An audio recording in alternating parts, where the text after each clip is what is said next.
Você já viu algum gatinho sujo nas ruas? Saiba que isso é um pedido de ajuda. Os gatos são animais extremamente limpos e passam boa parte do dia cuidando da própria higiene.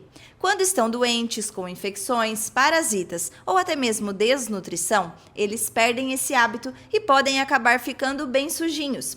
Por isso, se vir um gatinho assim na rua, não hesite em ajudar e peça auxílio das autoridades competentes ou de ONGs para salvar uma vida. E você, já ajudou algum animalzinho de rua?